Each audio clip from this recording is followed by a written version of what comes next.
फैसले इस्तीफे दे रहे हैं, ठीक है जी, आपका पॉइंट आ गया। सदर पाकिस्तान का ताहयात इस्तिस्ना है हाफिज अब्दुल्ला साहब, इस पर जो उठने वाले सवालात हैं आपके मुताबिक वजह हैं क्या? वाकई ये जो चीज़ है ये आगे जाके पीपल्स पार्टी जैसी बड़ी पार्टी के लिए नुकसानदेह, नेगेटिव भी साबित हो सकती है? देखिए मेरी बात सुनिए, आपको याद है कि ऐसी जमहूरी हुकूमतों के सरबराह गुजरे हैं जो उन्होंने आइन के ज़रिए अपने आप को मजबूत और महफूज बनाया, लेकिन उसका नतीजा क्या हुआ? अब न वो रहा, न वो उस आइनी तरमीम से वो मजबूत वज़ीर आज़म जो अपने आप को समझते थे या महफूज समझते थे, क्या वो महफूज रहा या मजबूत रहा? आपको ऐसे डिक्टेटर भी तारीख़ में मिलेंगे पाकिस्तान की तारीख़ में जो उन्होंने आइन में तरमीम की और पार्लियामेंट को अपने पाँव तले रखा, जब जी चाहा पार्लियामेंट को उड़ा दिया। वो इख्तियारात थे उनके पास। आज न वो आइन में वो तरमीम है जो उन्होंने अपने आप को मजबूत और ताकतवर से ताकतवर बनाने के लिए रखा और अपने आप को महफूज बनाने के लिए रखा, न आज वो तरमीम है न वो साहब है। ये साहब आपको दी 2, 3, 4, 5 जनरल मुशर्रफ आपके सामने, उन्होंने आइन खुद बनाया और मुख्य भी दिखाता रहा। कहाँ है उनका वो आइन, कहाँ है वो? लिहाजा आज जो इस्तिस्ना दिया गया है, मैंने आपको पहले कहा कि इस 27वीं यानी तरमीम में सारा फोकस 243 पर था, 243 पे।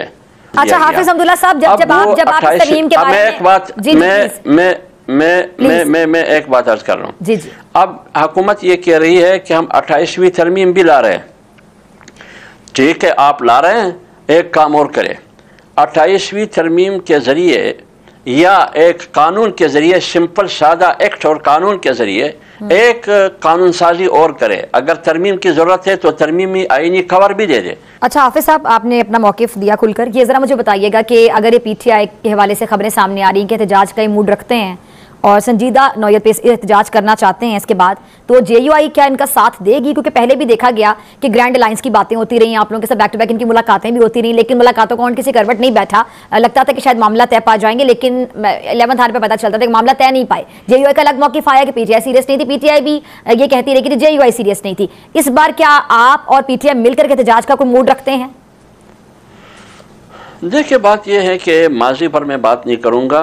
JUI मूड में नहीं थी इत्तेहाद की, ठीक है, या PTI मूड में नहीं थी। मुस्तकबिल का बता दें, मुस्तकबिल करीब में आप लोग क्या इरादा रखते हैं? ये तारीख मुस्तकबिल में जमीयत उलमा इस्लाम तो अपोजिशन में है। यहाँ तक हमने अपोजिशन की तो हमने सिर्फ एहतजाज नहीं किया, बल्कि हमने एहतजाज के साथ साथ बिल के खिलाफ वोट भी किया, सीनेट में भी और कौमी असम्बली में भी।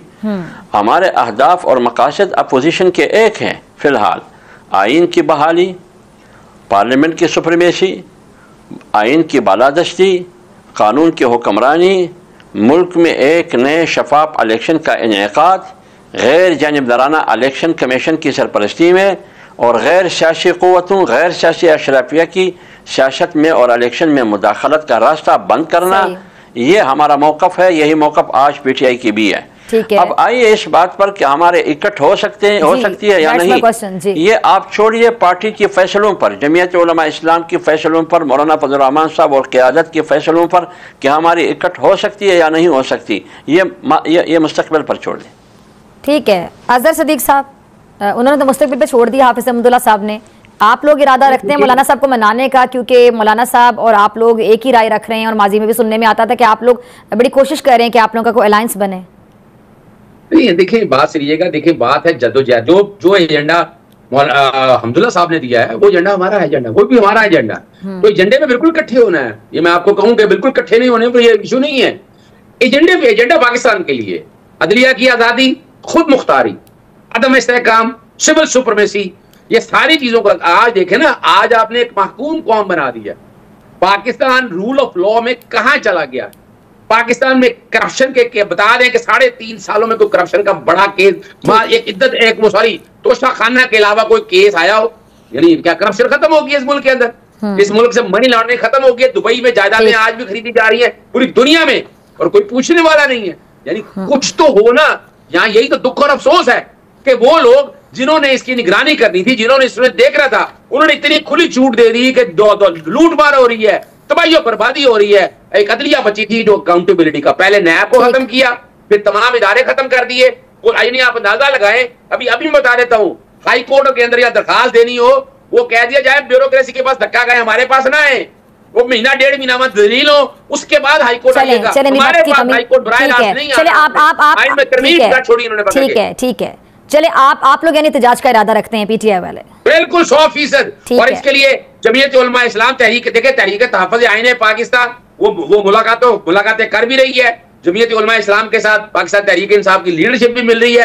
और ये देखे ये जो एजेंडा जो दिया है हाफिज अब्दुल्ला साहब ने, मैं नहीं समझता कि पाकिस्तान तहरीक इंसाफ इसमें कोई ऊंच नीच करेगी। यकीनन इसके अलावा और डिस्कशन होगी, तो आने वाले दिनों में आप देखिएगा एहतजाज इकट्ठा होगा इंशाल्लाह, वोकला भी इकट्ठे होंगे और सिविल सोसाइटी भी इकट्ठी होगी, सियासी जमातें भी सारी इकट्ठी होगी, और जैसे कहा साफ शफाफ इंतखाबात, बिल्कुल साफ इंतखाबात। आप अंदाजा लगाएं, यानी अंदाजा लगाएं कि इन्होंने 26वीं तरमीम में इलेक्शन कमीशन को, इतनी ईमानदार हुकूमत है, 24 करोड़ अवाम में से इन्हें चीफ इलेक्शन कमीशन और मेंबर इलेक्शन कमीशन नहीं मिले, वो जनवरी से रिटायर हुए और अभी तक बैठे हुए हैं।